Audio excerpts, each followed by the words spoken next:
following is a chapter reading by the Worm Audiobook Project. Please support the original author at parahumans.wordpress.com. Thank you and enjoy.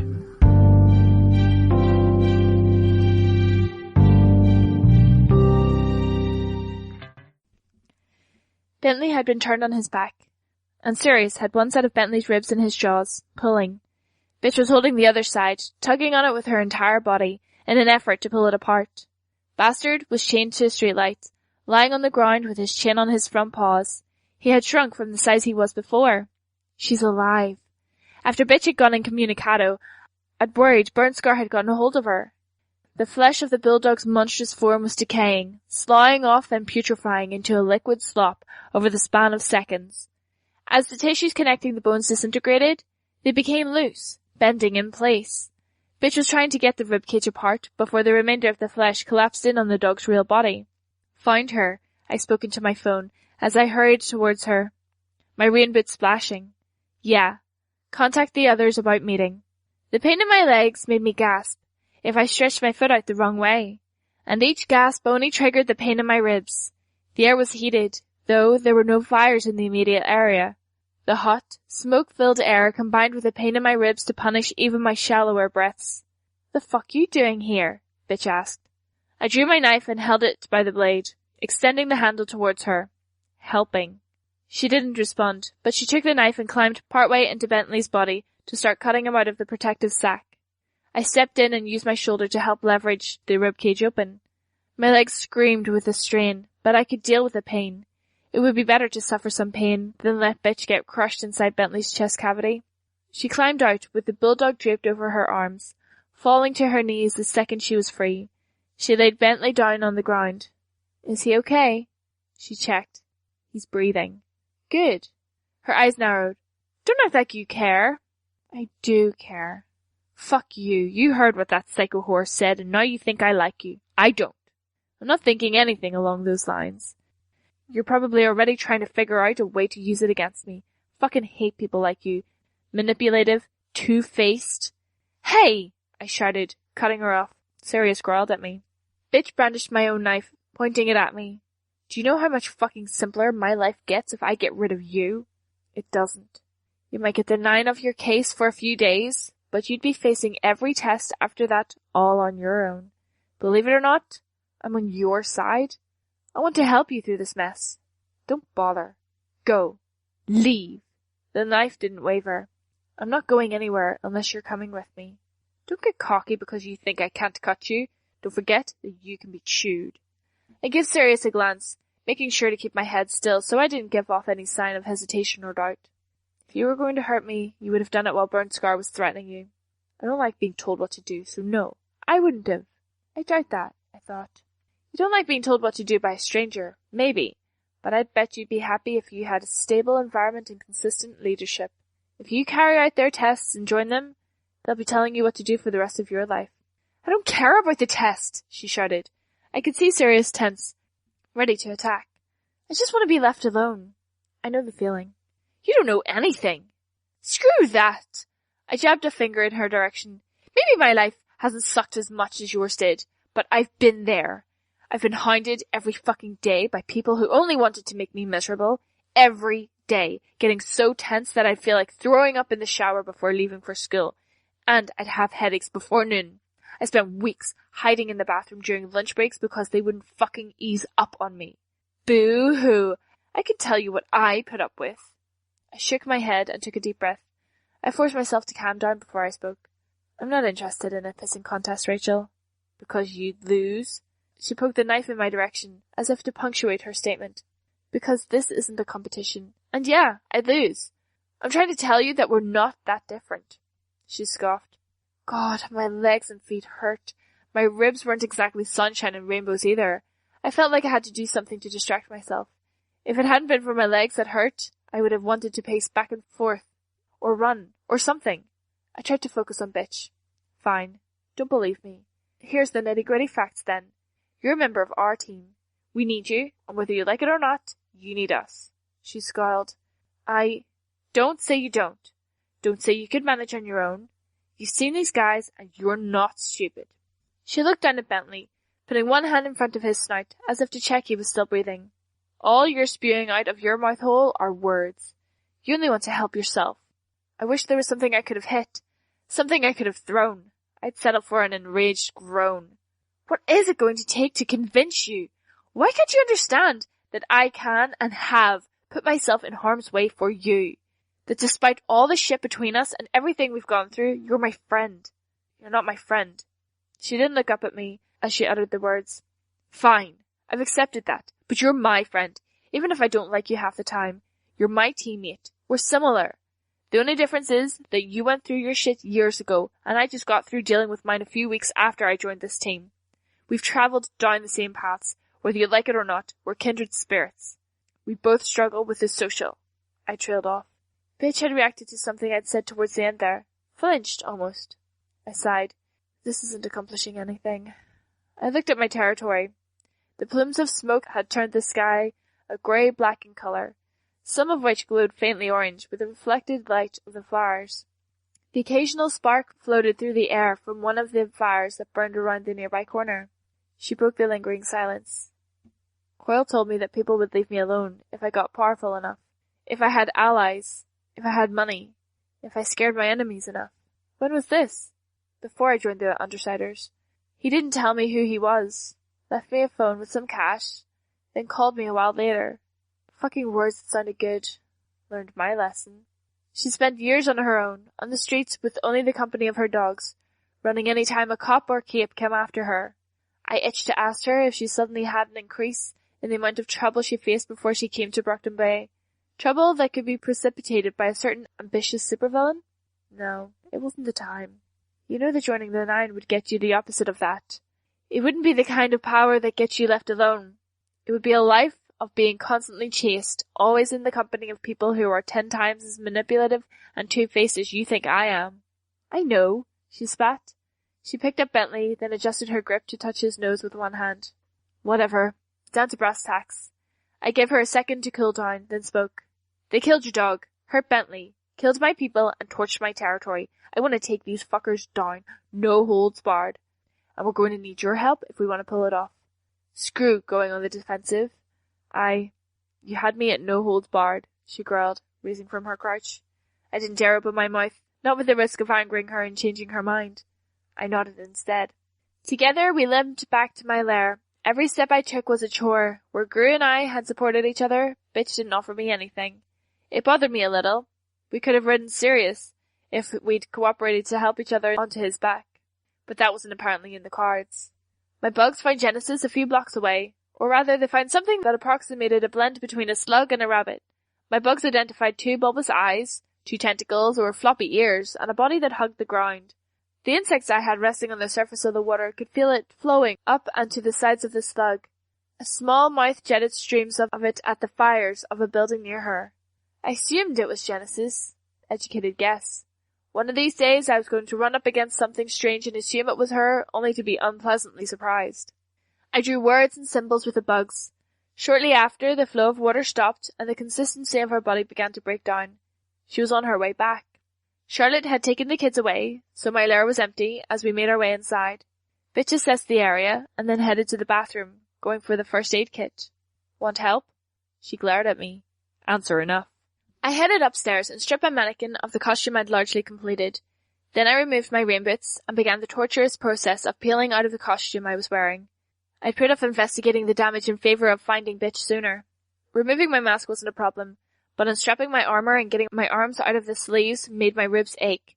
A fresh bruise had layered on top of the old one, black and purple over purple and green. I had to pause for a minute to catch my breath before I began on the legs. I'd been wearing waterproof tights under my costume, and I cringed to think of the fact that I'd been wading in filthy water with injuries exposed. I got the first aid kit I brought down from my room and found a pair of tweezers. Tatters of melted plastic from the leggings clung to the creases and edges of the burn. Slowly, carefully, I worked my way down, removing the black fragments, digging in when necessary. Every area I cleaned disinfected. The largest burn covered my right heel, the top of my foot, and half of my calf, but the toes were okay. The other marked the left ankle, heel, and a patch small enough to cover with my hand on the shin. There was less damage, but there was more melted spandex crossing it. If I had second-degree burns, it would be there. The disinfectant virtually hissed as it touched my burns. I applied it liberally, then got out the gauze and antibiotic cream. It hurt as much as the lingering effects of Bakudu's pain grenade, but there was also the knowledge that it would take forever to heal. I wouldn't be able to wear skin-tight leggings over the injured area. Bastards. This pain was nothing compared to what they'd subjected my people to. How many people had lost parents, loved ones, friends, homes? I couldn't even complain to myself about the burn without feeling guilty. Genesis was the first to arrive upstairs, carried by one of her remotely controlled images, a crude rendering of a man who draped her in a chair and then faded as she woke. I couldn't put out any of the major fires, she said. For someone who had just spent 4/5 of the day sleeping, she looked exhausted. Thank you for trying. I took the wire cutters to the inside of my burned costume's leggings. Each squeeze got me only half an inch of cut material. What next? I've outlined the basic plan with Gru. He contacted the others. They should be arriving shortly, and we'll all discuss it together. Tattletale doesn't think Burnscar's going to come back anytime soon, but I've laid out spider silk tripwires over the area, just in case. A plan? Of attack. It's easier if we wait until everyone's arrived before I get into it, so I'm not repeating it too many times. Might even be smarter if Cherish is looking in and trying to read my emotions to figure out what we're doing. Attack? Being careful and being on the defensive isn't getting us anywhere. It's keeping us alive. I shook out of my costume and examined it. Progress was too slow. I put down the wire cutters and got the plastic letter from my utility compartment. I proceeded to burn through the material on the inside of the leggings, from the cut I'd made all the way to the crotch, then back down the other side, putting out any flame that lingered. I was nearly done when I finally responded. I don't think it is. We're still dying. It's just slower. Can you honestly tell me that we're going to survive another 2 confrontations like this? So you want to be aggressive instead? Suffer a fast death? Yes to the first part, no to the second. Look, they're good because they're experienced. Jack has been doing this for years. He knows the exact balance he needs to strike. To be unpredictable enough that we can't plan against them, but clever enough that we can't catch them off guard. But you want to try? To catch them off guard, I mean. Yeah. It's suicide. Like, what are the odds? You're going to make it through a 3rd round? If we have a 50-50 chance of dying in a given confrontation, that's, what, a 1 in 8 chance? You're better at math than I am. Sure. Except we're not going to fight them head on. Tell me, what are the limits of your abilities? There really aren't any. If it makes sense, if it's self-sustaining with organs and an energy supply, it's easier on me. I don't need to take up as much of the load with personal effort. Bigger and denser forms are more taxing too. What about materials? What can you use to put a body together? I don't know. I can control it, sorta, but my power chooses for me. I visualize it. As I use my power, I drift off, and I go into that sort of twilight state, when you're just barely almost asleep, and your mind wanders. Anything I haven't firmly put together in my head gets filled in with stray thoughts and imagination. I never put too much effort into the material, unless I wanted something like armor or stone skin. So ridiculously powerful. If I had her power. Damn it. And special abilities. You can give them to your forms? I have to visualize the mechanism, the organs, or whatever that make it work. I only have a limited time before I'm knocked out, so time I spend on that is time I'm not working on other stuff, like the form I was just using. You didn't see it, but I saw it. Right. The bugs. Right. Well, I visualized the water suction system and the water gun, but because I didn't focus on the body, it didn't have arms or legs, and it was slow, and because it didn't have vital organs, it drained me. Okay. I held up my costume with the legs and feet reduced to tatters. I turned my attention to the box behind my chair, tucked beneath a shelf of terraniums. A small tide of roaches lifted it and carted it to me. Inside were the scraps of fabric and mask left behind after Mannequin's first retreat. I hadn't wanted to spare any material. Why are you asking? Trying to assess the resources that we have at our disposal. I heard a car door slam outside. That would be either Gru or a collection of the others. Genesis used her hands to shift her position in her seat. I glanced at her legs. They were thin.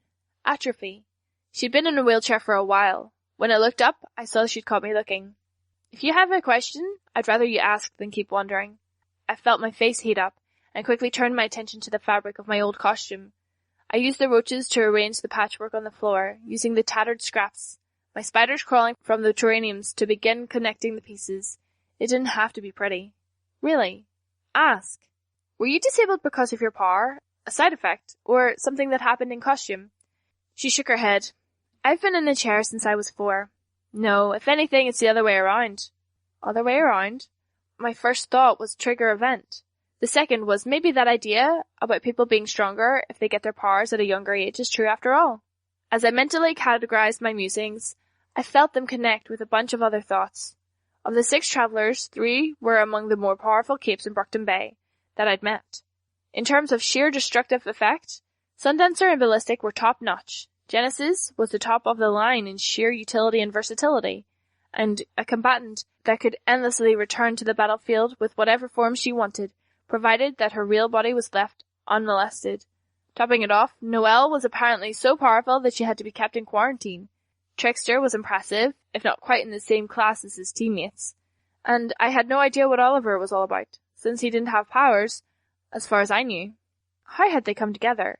If I ran with the theory that Genesis somehow had her trigger event at 4, and was more powerful as a result, what did that mean? The other powerful members of the group had done something similar?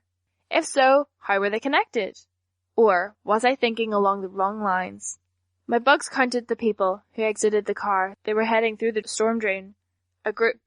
The others are coming in. Your team and Regent. She smiled a little, but it was almost a sad expression. Resigned. Back when I'd first talked to Sundancer, I could remember asking her about her experience with the travelers. What was it she said? Intense, violent, lonely? Lonely, despite the fact that they were constantly in each other's company. I couldn't exactly remember what Sundancer's explanation for that loneliness had been. It had been vague. Hadn't it? Seeing Genesis's expression, I suspected Sundancer wasn't the only one who felt that way. The others made their way upstairs, followed by Bitch. They gathered around my room, all standing. I moved to stand myself, but Trickster gestured for me to stay seated. You okay? Regent asked. Alive. Hurts like hell. Through my swarm sense, I felt a truck park outside. Gru let himself in through the front door. Before long, we were all present. Gru dialed Tattletale and put the phone on speaker. Yo, her voice came through. Me and Coil here. Skitter wants to attack the 9. Remove a tester before they get their turn. Trickster whistled. Risky. Look at it this way, I said. How many police forces and super teams have tried to beat the 9?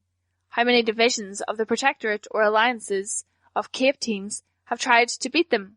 Lots, Trickster said. Too many to count. The 9 play things like my team does on good days. They pick their fights, avoiding confrontations or disappearing when they aren't certain they can win. When they do fight, they hit where it hurts. We do that. Look at what Regent did to Shadowstalker, what I did to Lung on both occasions, and they terrorize their victims. We do the same thing, unintentionally or not. Gru is scary with the darkness. Bitch's dogs make people shit themselves. Me? Everyone's at least a little creeped out by bugs. Tattletale and Regent are unnerving in a whole different way. The 9 are us, on steroids. That's not a very flattering comparison. Gru folded his arms. No, but I think it's on target. And I don't think it's a total coincidence that they wound up considering 2 members of our group for the 9. Cherish's motivations aside. So let's avoid playing things like Jack wants us to. Let's not do things the way better heroes have tried and failed. We play this like they play this. Unpredictable, calculated recklessness. We don't get caught up in a fight, and we think through every part of the plan. Gru shook his head a little, as if in response to some thought that crossed his mind. You will have my assistance, Coil said. Jack Slash needs to die, and you'll have access to all of my resources should you move forward. All right, thanks. Bitch is on board, I think. Bitch nodded. Everyone needs to be willing to do this if we're going to move forward. I'm not just talking about attacking these guys. Sundancer, Ballistic, you guys have been holding back for a long time. I know it's asking a hell of a lot, but are you guys prepared to kill? Silence hung in the air for a few long seconds. Yeah, Ballistic said. If it's monsters like that, I think I could. Sundancer hesitated. She hugged her arms against her body. Lips pursed. Mars, Trickster said, his voice quiet. You've killed before. Accidentally. I thought back to her hesitation to use her power. Back when we'd fought Oni Lee and Lung together. These guys aren't bystanders. They're not people, Ballistic said. They don't even resemble people. They're freaks, monsters, the worst this planet has to offer. It's not that simple. By killing them, you're saving dozens, even hundreds of people, I said. It's not that simple. It really is, I replied. I don't think we need an answer now, but you need to let us know before we begin. What else do you need? Lisa asked through the phone. We can't do anything until you find them. I know the local technology is down, but the local police in Capes brought in emergency communications, just like Coyle did for us. I've been listening in on the radio transmissions, narrowing it down. I could pull an all-nighter, listen in, and figure it out. That's as good an excuse as any, Gru said. If I'm going to help with this, I need to know that you're on the ball. I don't do this unless everyone that's going to be on the battlefield gets 6 hours of sleep before we begin. By that time, Tattletale will have a location. He faced me square on as he said it. I don't have normal sleep patterns, Genesis replied. In fact, I need to be awake to recharge. Exceptions allowed, of course, Gru said, without turning away from me. 6 hours of sleep with everything I had on my conscience? Sure, I lied. But we attack first thing in the morning, or as soon as Tattletale pins him down. First chance, he agreed. Is there any possibility that we could deploy Noelle? I asked Trickster. No, Trickster said. If she's as powerful as you say, if Noelle uses her power in this battle you're talking about, everyone loses. The Travellers were way too fond of that line. Then, Coyle, what kind of munitions do you have? Most. I can provide virtually anything, given time. But for tomorrow morning, well, tell me what you need. I'm thinking explosives. How much can you provide? Hold on, Lisa cut in. You're talking about Ballistic and Sundancer using their powers without limits. You want to use Noelle, not explosives? And I'm talking about me using Black Widows, Brown Recluses, and every nasty bug I have at my disposal. I'm talking about us packing guns and grenades. All of us. No holds barred. Trickster rubbed his chin. Okay, they broke the unspoken rules between Capes, so there's no reason to actually follow those rules. Sure, but do you actually have a plan? Yes, I replied. Keep in mind that this could change pretty dramatically depending on where we find them and what they're up to when we run into them. There were some nods from the others around the room. My bugs had finished connecting the tattered pieces of fabric. It wasn't pretty, but a few tugs to test it showed it was sturdy as anything I'd made. I draped it over my lap. Until my legs healed, I'd be wearing my new costume for my upper body, with a tattered cloth as a skirt to protect my burned legs. Then I told them what we'd be trying to do.